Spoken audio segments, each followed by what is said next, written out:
Don't know if, now, there we go. Thank you, Mary. Good morning. Good morning.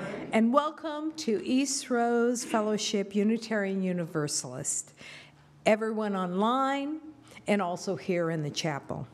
Welcome, first-time visitors. We are glad to see you.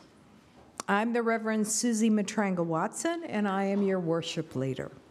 This morning, our own parish minister, Reverend Landerman Zucker, will be presenting the message on letterboxing, getting lost and found in the new year. Before I proceed to do welcoming words, remind everyone, please turn off your phone because inevitably it will ding at inappropriate times. Thank you. The other quick announcement is, yes, I am walking with a cane. No, it's not anything major. Went to a PT. Along with exercises, he recommended that I use the cane to help my hip reduce some of the swelling. So it could be used as a weapon, I suppose. Our welcome words are, life is a gift for which we are grateful. We gather in community to celebrate the glories and the mysteries of this great gift. Welcome. For our online guests, we would like you to share, if you want, a joy or sorrow during the portion of the service. You can do so by entering in the YouTube chat, and those will be shared out loud with everyone. I also encourage you to identify yourself in the chat so we may be better acknowledge of your presence today. We wish to acknowledge that for at least 13,000 years, many tribes and bands have made their lives here, where our church home and our communities now exist. We remember and honor these people who have made their homes in this land, the ones here now, and the ones who used to be here. We gather remembering this is our home, but not just ours. In peace, may we share this land and honor one another. We're going to welcome each other, but before we do that, let's turn around and wave at the cameras in the back to the people online to welcome them.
It's amazing how I only need one gong and everybody knows what to do.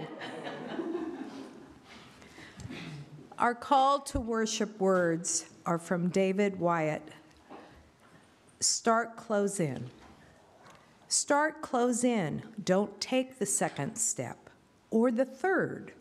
Start with the first thing close in, the step you don't want to take.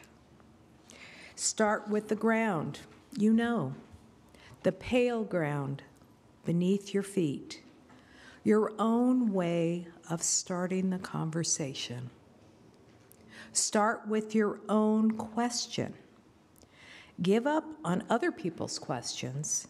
Don't let them smother something simple. Define another's voice. Follow your own voice. Wait until that voice becomes a private ear listening to one another. Start right now. Take a small step you can call your own. Don't follow someone else's heroics. Be humble and focused. Start close in. Don't mistake that other for your own. Start close in. Don't take the second step or the third. Start with the first thing close in, the step you don't want to take.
Chalice Lighting for Challenging Times by Lisa Doege.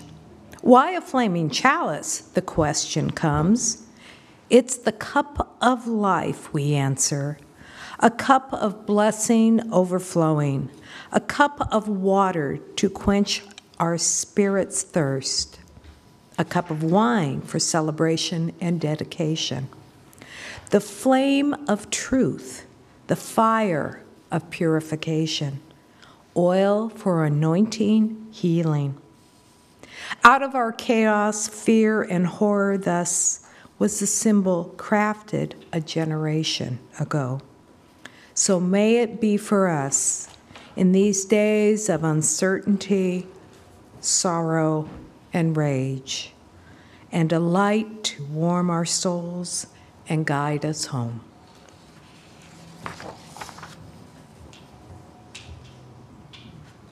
This is not a very cooperative candle. I'm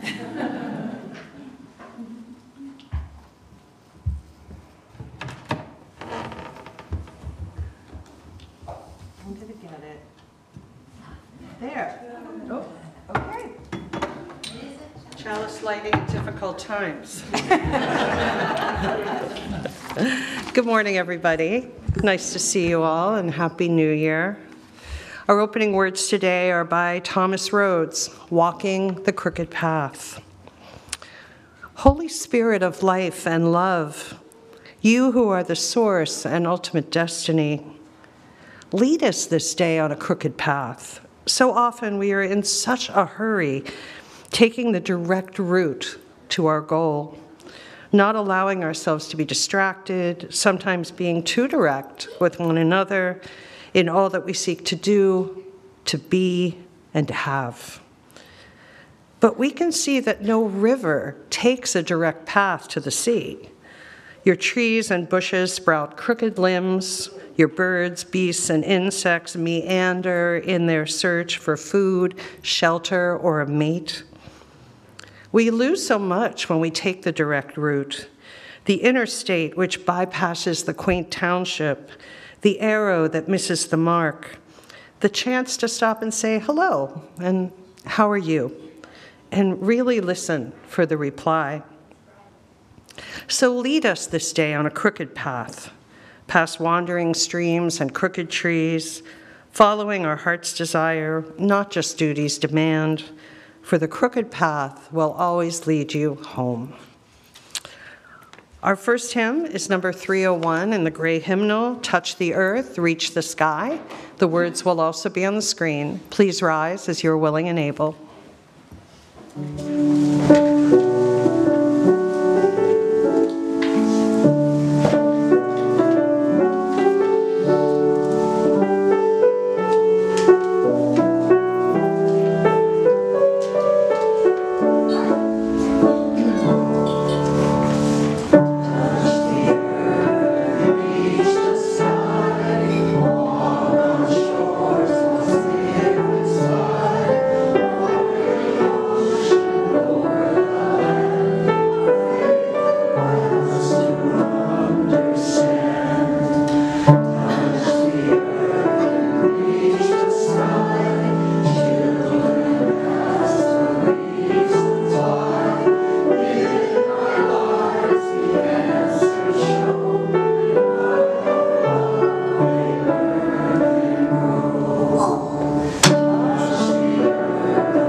Tara will come forward with the children.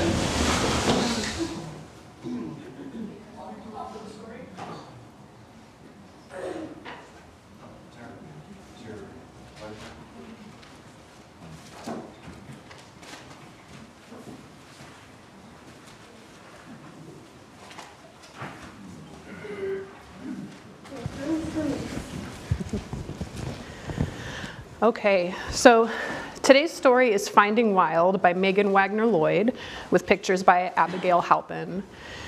In this day and age, it can feel like the world we live and move in has been tamed, and the wilderness is something that's far away from us, somewhere out there. But this isn't really true. Our world is too big to ever be fully under our control, and the beauty and wildness of nature is all around us, all the time. Whether you're hiking through a forest or just noticing the grass pushing up through cracks in the concrete, you can find wild if you know how to look, and you can engage it with your 5 senses. Do you guys remember what those are? Yeah, good. So let's see what wild looks, feels, smells, tastes, and sounds like. Let's see if we can remember. Finding wild. What is wild, and where can you find it? Wild is tiny and fragile and sweet baby new. It pushes through cracks and crannies and steals back forgotten places. Sometimes wild is so tricky you have to squint to see it. And then there are times you can't possibly miss it. Wild creeps and crawls and slithers. It leaps and pounces and shows its teeth. Wild is full of smells: fresh mint, ancient cave, sun-baked desert, sharp pine, salt sea, every scent begging you to drink it in. Wild is forest fire hot and icicle cold. It's as smooth as the petals of poppies and as rough as the fierce face of a mountain. Watch out, wild can hurt. Itch, burn, sting, ouch. But wild can also soothe: gentle breeze, cheering sun, soft rain. Wild keeps many secrets waiting to be discovered, like it's candy, honey from bees and sap from trees, swift melting snowflakes and juice bursting blackberries. Wild roars and barks and hisses and brays. It storm thunders and wind whispers. Wild sings. Sometimes wild is buried too deep, and it seems like the whole world is clean and paved, ordered and tidy. You look, and all you can see are streets and cars and buildings so high they hide the sky. And then, just when you're about to give up, there it is again, old and worn and still standing strong, wild. Now Reverend Robin and the grown-ups are going to keep talking about stepping off our well-worn paths to see what treasures lie in the wild, and we are going to go back and explore together in our classroom. So if the people along the center aisle can form a bridge, we'll sing the children out.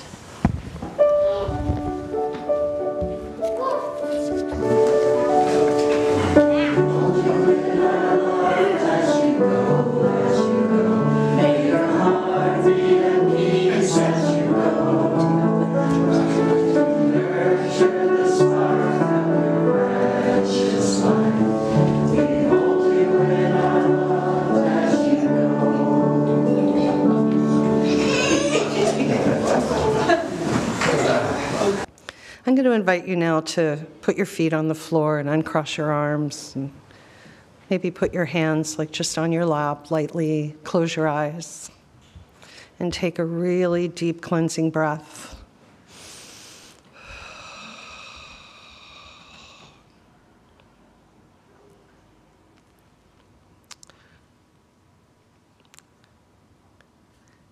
Tara's story was about finding wild, but also about finding quiet. Those things can be combined. We're going to find some quiet amid the words. And just breathe.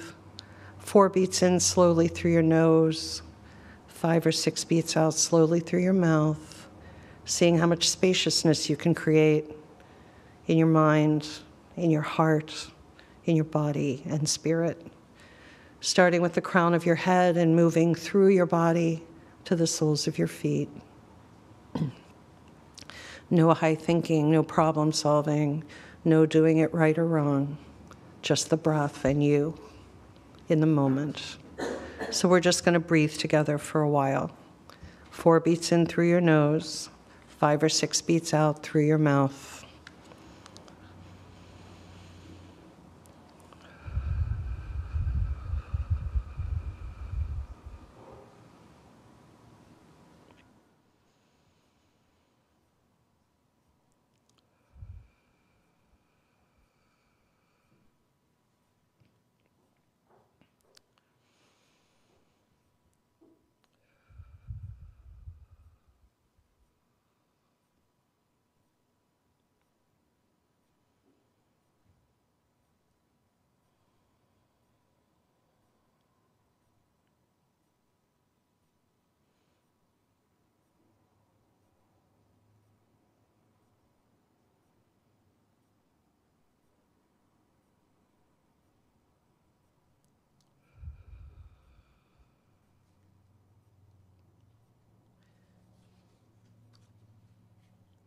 While you breathe, I offer this blessing for after. Just keep breathing. This is a blessing for the moment after clarity has come, after inspiration, after you have agreed to what seems impossible. This blessing is what follows after illumination departs, and you realize there is no map for the path you have chosen, no one to serve as guide, nothing to do but gather up your gumption and set out. This blessing will go with you. It carries no answers, no charts, no plans. It carries no source of light within itself. But in its pocket is tucked a mirror that from time to time it will hold up to you to remind you of the radiance that came when you gave your awful and wondrous yes. Let's breathe together for a little while longer.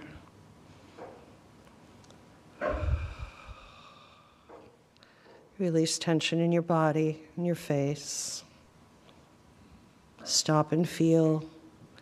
Breathe and allow.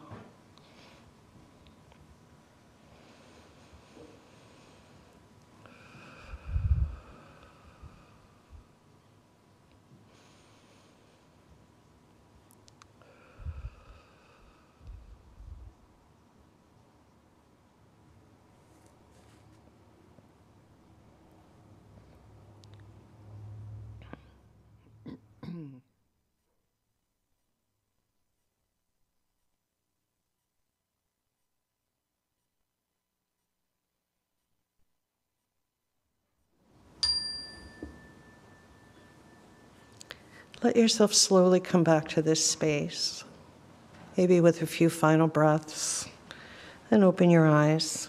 One big exhale.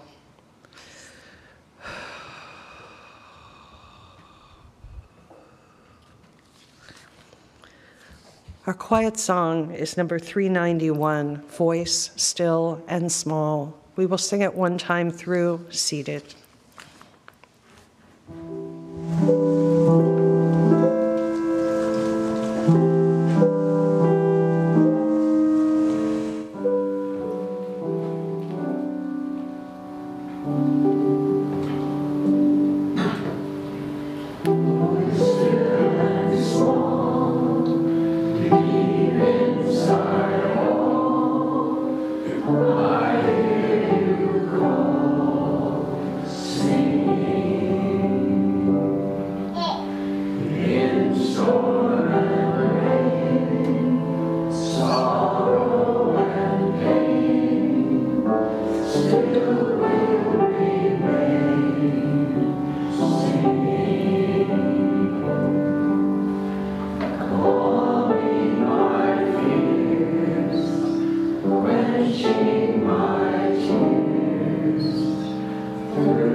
This is a reading from Reverend Victoria Safford, a UU minister, Map of a Journey in Progress. Here is where I found my voice, chose to be brave. Here's a place where I forgave someone against my better judgment. I survived that, and unexpectedly, amazingly, I became wiser. Here's where I was once forgiven, was ready for once in my life to receive forgiveness and be transformed. And I survived that also. I lived to tell the tale. This is the place where I said no more loudly than I thought I ever could. And everybody stared, but I said no loudly anyway, because I knew it must be said, and those staring settled down into harmless, ineffective grumbling, and over me they had no power anymore. Here's a time, and here's another, when I laid down my fear and walked right into it, right up to my neck, into that roiling water. Here's where cruelty taught me something. Here's where I was first astonished by gratuitous compassion and knew it for a miracle it was. The requirement it is. It was a trembling time. And here, much later, is where I returned the blessing clumsily. It wasn't hard, but I was unaccustomed. It cycled around, and as best as I could, I sent it back out, passed the gift along. This circular motion around and around has no apparent end. Here's a place, a murky puddle, where I have stumbled more than once and fallen. I don't know yet what to learn there. On this site, I was outraged, and the rage sustained me. Still, it clarified my seeing. And here's where something caught me, a warm breeze in late winter, birdsong in late summer. Here's where I was told that something was wrong with my eyes, that I see the world strangely. And here's where I said, yes, I know. I walk in beauty. Here's where I began to look with my own eyes and listen with my own ears and sing my own song, shaky as it is. And here is where, if by a surgeon's knife, my heart was opened up, and here and here and here and here, these are the landmarks of conversion.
First, you need to find the Biddle Building on South Braddock Avenue in the Regent Square section of Pittsburgh and park in the lot next to the Frick Park tennis courts. Then you locate the trail sign that says Braddock Trail, and facing the sign, you go left or south down the trail. Stay on the main path, walk until you get to a paved road.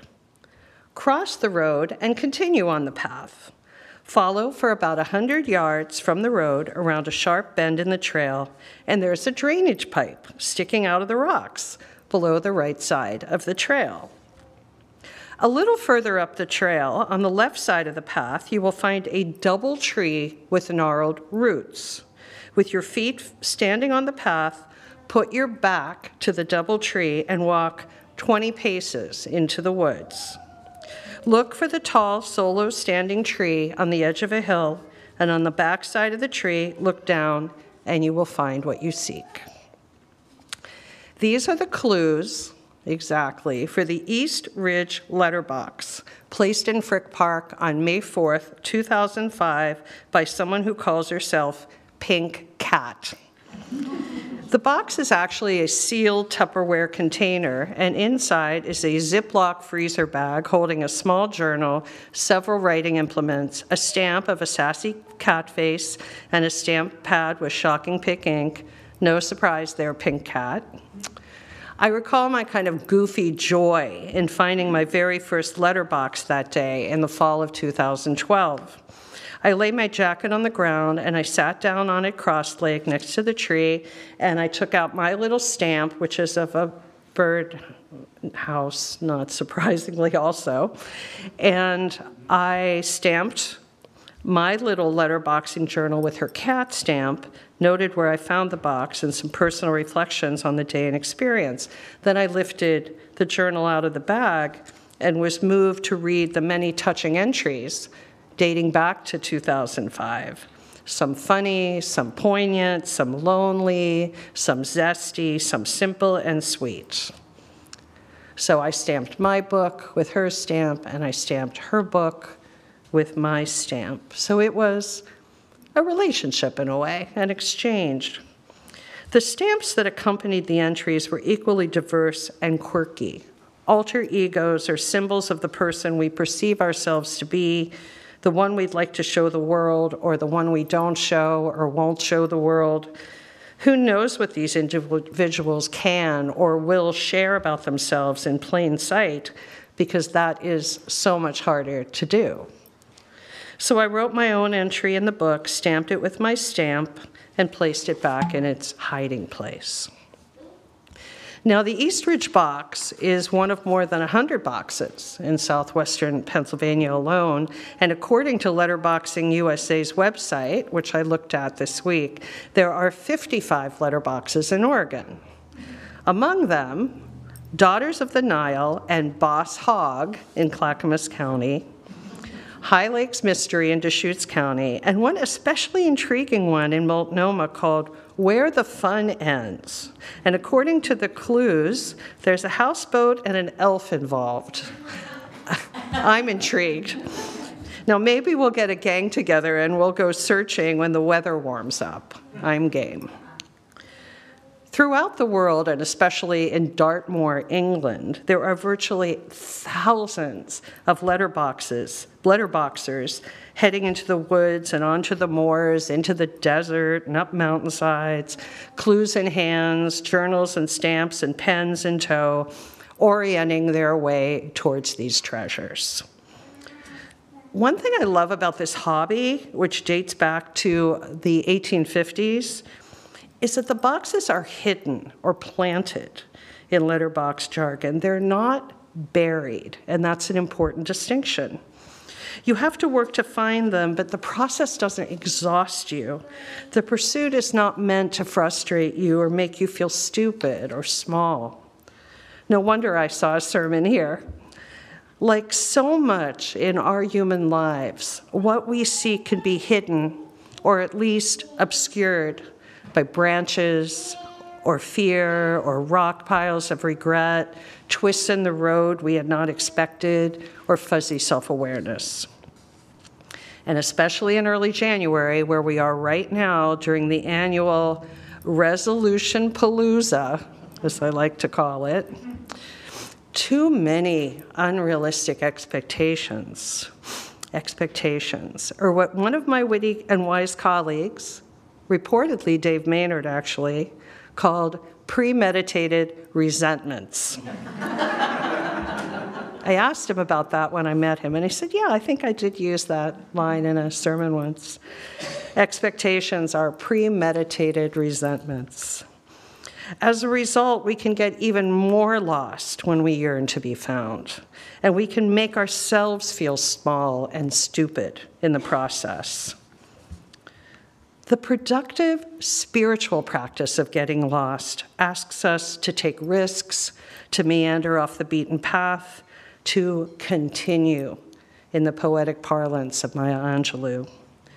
Getting lost with intention requires that we order our steps with what we consider moral or just, and to pay close attention to clues that lead us into the woods, sometimes dark and shadowy, or to places of discovery, and then ultimately into a dappled clearing. Another aspect of letterboxing that especially appeals to me is that it takes place in the woods, my favorite environment. The woods are a natural place of beauty and serenity and landscapes that often harmonize with one another gracefully. Drumlins and ponds and stands of hardwood trees, beaver dams and high hawk nests. Now, the forest also has served in lore and legend and dream psychology and on Broadway as a metaphor for the unknown and the subconscious. I read that if you dream about heading into the woods, this may suggest a need to open yourself up to discovering your potential and your instinctual nature. To dream that you're walking through the woods may signify a return to an aspect of yourself that is innocent and authentic and spiritual. If you are walking out of the woods, the dream may literally be a depiction of being in the clear of some situation. But to dream that you are lost in the woods, which is something maybe some of us have dreamt, it may indicate that you are actually starting a new phase in your life, and you may be expressing some anxiety about leaving behind what's always been familiar to you. This final interpretation of being lost in the woods is actually the most hopeful, I think. The notion that you're embarking on a new phase, even with its inherent anxiety. Yet heading into the unknown and trusting our instincts and drawing on inner resources to find our way takes sustained effort beyond the enthusiastic, well-meaning January resolution adrenaline rush.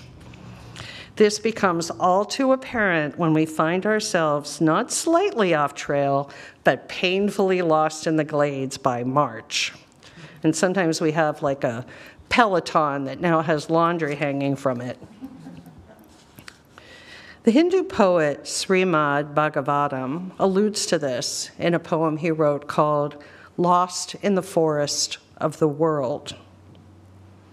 We go round and round in the forest, he muses, unable to find our way out until some kind stranger, some Mahatma, reveals it to us.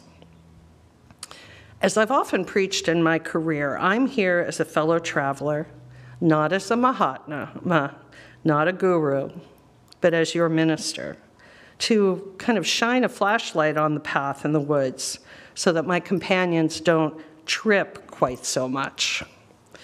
We may get a little lost, but not beyond rescue, and eventually I believe we will be found individually and collectively.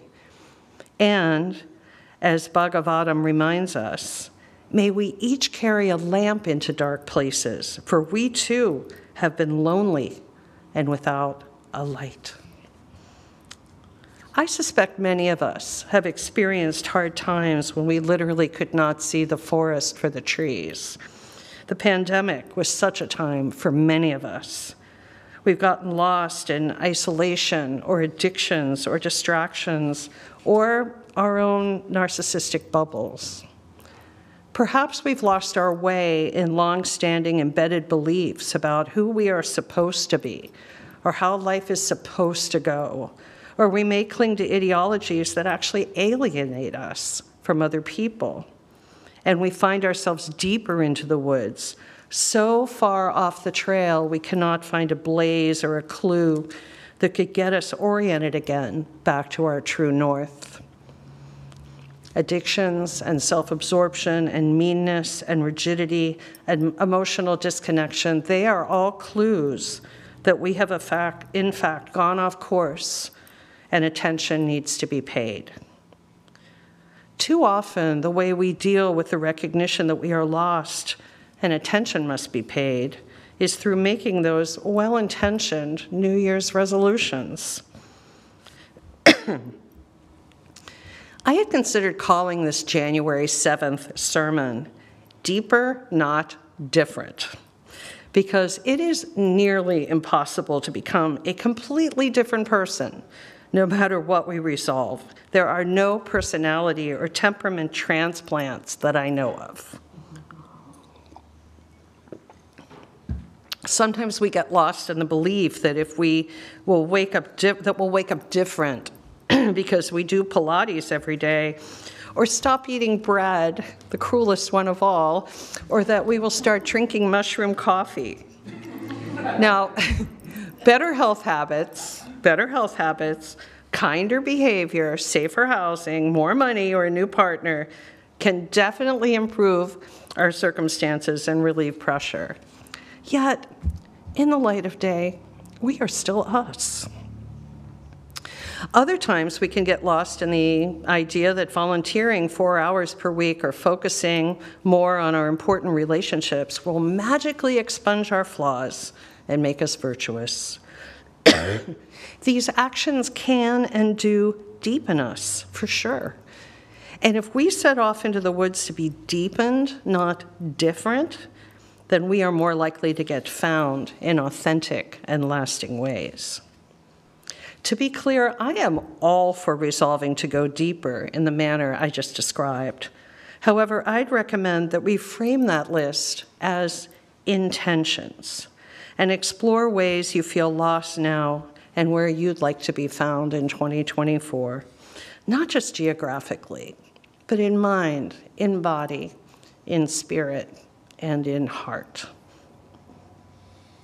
Woody Guthrie, who I think we're all familiar with, the song folk singer and activist, he scrawled 33 resolutions by hand in January of 1943. And the fact that his name is Woody is only a happy, wondrous coincidence today.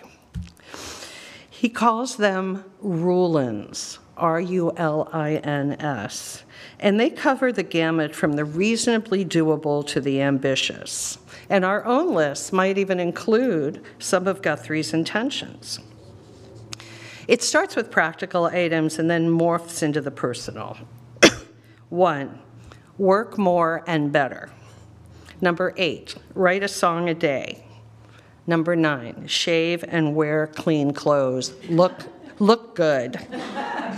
Later on, we have a companion items to this: wear clean socks and take bath.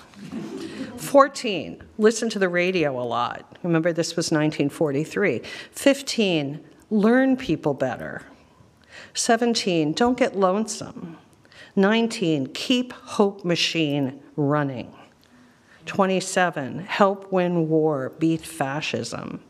31, love everyone. 32, make up your mind. I wonder what 1944 was like for Woody and how many of these rulings he was able to manifest in his own journey into the woods and out again. 1944 was the year he recorded This Land Is Your Land, so number 25, Play and Sing Good, seemed to have worked out well for him. But don't you just love number 15? Learn people better. That takes time and intention. That's my favorite. Learn people better. I think Guthrie would resonate with one of my favorite personal mantras from Dr. John Gottman. Small things often. Did you notice that the letterbox clues are doled out in small portions? Pink Cat instructs us, facing the Braddock Trail sign, go left down the hill, look for a lone standing tree, walk 20 paces, and so on. Every instruction isn't a paragraph. It's small. Getting found in the forests of the world requires small things often, rather than these big, sweeping, dramatic changes we think are the way to go. So what might be your intentional small things often for 2024? My colleague, Victoria Safford, navigates her own ongoing journey by paying attention to those small moments when she had become lost and those when she had been found, primarily by allowing herself to be vulnerable, awake to life, and to her location in the forest of the world. Here's where I found my voice and chose to be brave, she confesses in the reading we heard Suzie offer earlier. Here's where I was once forgiven, was ready for once in my life to receive forgiveness and be transformed. Here's a time and here's another where I laid down my fear and I walked right into it. Here's where cruelty taught me something. Here's where I was told that something was wrong with my eyes and where I said, yes, I know, I walk in beauty. And here and here and here, these are the landmarks of conversion. Safford models for us a willingness to be vulnerable. Getting found asks us to be vulnerable in allowing others to know us better. Vulnerable to becoming visible and known to ourselves and to them, like a letterbox lifted from behind a tree stump and brought out into a dappled clearing. The spiritual journey isn't always one of seeing in real time, but about paying attention in the present and the eventual arrival. Remembering this helps me when the path is obscured and the ways seem murky. How do you want to get found this year? How might you resolve to become deeper, not different? As you move along the trail, you'll need to pay attention. You'll need to leave clues for yourself and for others, doled out in small portions, just beyond a fallen log or beneath an old stonewood bridge, and there you will find what you seek. This weary, wonderful world, it needs your stamp. What impression would you like to leave hidden in plain sight for others to find here and here and here and here in the forest of the world?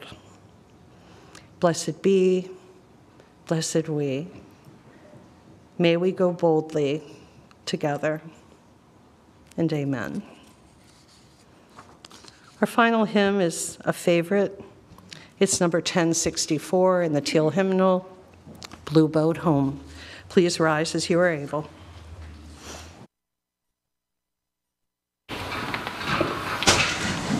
Away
Feeling freely, we receive the gifts that minister to the needs of the body and spirit. Gladly, we bring to our church and its wide concerns of a portion of this bounty. Sharing the bounty is our congregational offering, half the cash given each Sunday to a local organization that does good works in our area. The fourth quarter of this year, we are sharing the bounty with Snowcap Community Charities. Snowcap Community Charities was created to provide food, clothing, advocacy, and other services to neighbors in need.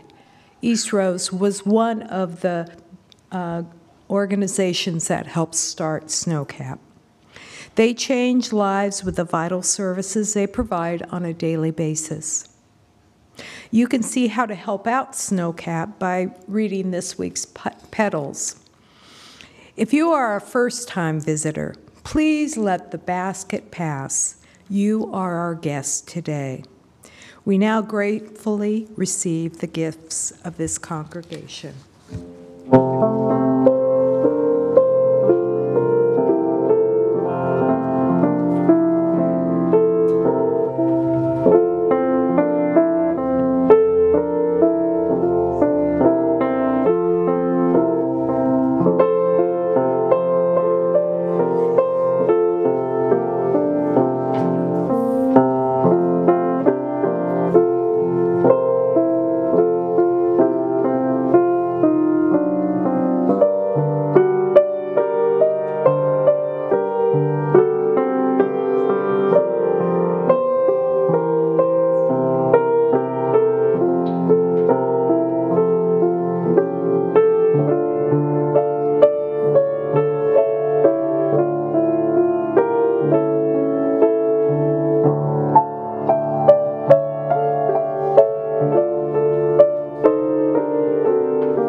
As our chalice flame is extinguished this morning, we can still remember that its glow is carried within us.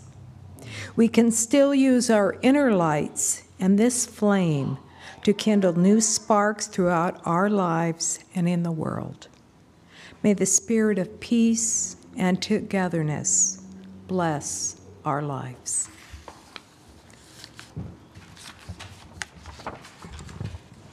Suzie and I will offer the benediction together today. It's called Go Boldly by Jean Olson.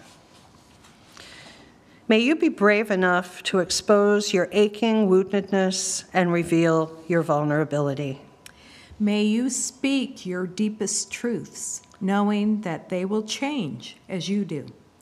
May you sing the music within you, composing your own melody, playing your song with all your heart. May you draw, paint, sculpt, and sew, showing the world your vision.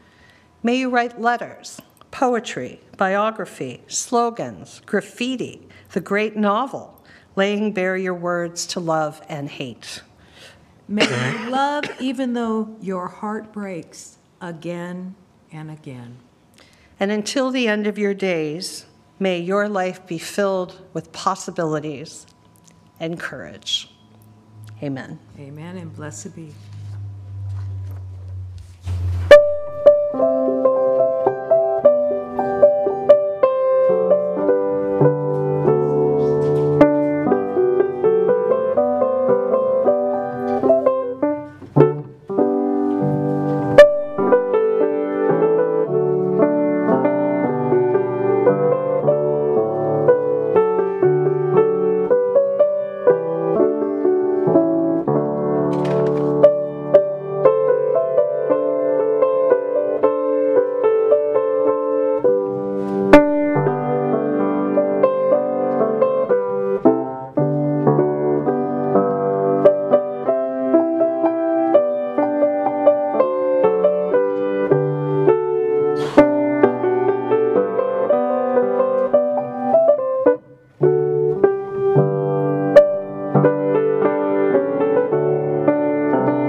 beautiful. I do have to say, though, I will never be the last with a delicate air. Thank you, everyone who has participated in bringing this service. Reverend Robin, Mary for her beautiful music and slides, John, the AV, and Karen and Richard being the greeters, and Richard and Jan passing the baskets. I do have a couple of announcements. The first one is from John Netherton. Time to clean house. Volunteers needed to clean out and get rid of old, unnecessary things in the Thatcher room, which is the back room in the back, while not throwing out the baby with the bathwater. Do you know why we have it, this particular item? Then join us in the back and help explain. Mary, you had a couple of announcements? When is the cleanup? Don't know. Make sure we announce the Karen Goldman rescheduling for February. Okay. Okay, I've got 3 little quick things. The first thing is that I'm going to take the Christmas tree down after the service today, and I could use some help taking all those little ornaments off. The second thing is, on Christmas Eve, we ended up short 1 choir stole, so I think somebody might have just put their coat on and went home with it. So if you have that stole, please bring it back. We only have 18. And the third thing is that in Petals for the last month, I've had an article about asking people to do instrumental and vocal soloists, and I have gotten 0 responses. So after church each week, I'm going to talk to people individually and ask them, which date would you like? And I'm going to start filling in the calendar for that. So talk to me. If I could add to that, first of all, let's applaud the choir from Christmas Eve. Yeah. And Tyler has expressed some interest in doing some choir directing, so it looks like we may have more of a choir effort coming up in the new year, and I'm thrilled about that. And you want to say something about Karen Goldman? The memorial service for Karen Goldman, who was a longtime member here, had to be changed because of course, the work being done in the church. So it will be February 10th here at 1 o'clock. And hopefully everything will be ready and pretty. The other thing I want to say is please read your Petals. There's all sorts of good information there and activities that you can participate or just at least know about. I think there was no,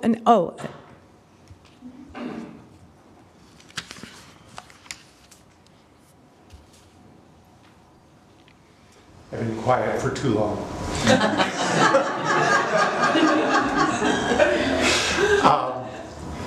Friday, 3 o'clock, Snowcap, doing our Snowcap charity thing, helping out. A group of people get together and we fill bags or whatever else. Sometimes it's dog food, sometimes it's food, sometimes it's apples, sometimes it's whatever they point us on, and we fill up bags and get them ready for the next week. So anybody that wishes to come and join us, 3 o'clock at the Snowcap Center, and they are our quarterly beneficiary this year anyway, or this quarter anyway, so let's double it up and make it so we're both handing them time and effort. Coming Friday, right? What, this Friday? This coming Friday. It's the second Friday of each month, yes? You answer my question. Okay.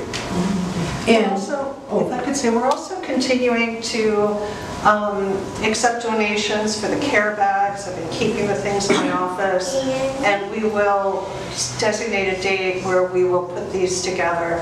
And thank you for everyone who's already contributed. We have quite a bit of stuff. But the list is in Petals. There's still time to contribute, so please do. And Keen, I have a bag I cleaned out with my granddaughter's permission, all the clothes that was in my closet that she outgrew, and includes jackets and all sorts of wonderful stuff. And I have it in my car, and I'd like to give it to you. So also, we have had in the past a barrel here that people could donate to Snowcap, but it's kind of gotten lost somewhere. It's been moved. It'll come back. So if you're doing your yearly cleaning of the closet and throwing out things that just don't fit you anymore, or you've gotten tired of, whatever, but are still in good shape, no stains, no tears, no none of that. You wouldn't want to wear them, so throw them out or use them as rags. But the good stuff, please think about giving to people in need. Okay, our service has ended. And if you're attending online, you exit YouTube and you can connect with Cafe Conversations via Zoom. And although we do not have coffee today, we still can share conversations with each other for a little bit before we go home, and we are there for the rest of our day and doing whatever we need to do. Thank you. Great to see you all. If you're brand new today, just so you know, there are some very nice clean porta potties in the parking lot just to the side of the building. Thank you, Suzie. Thank you.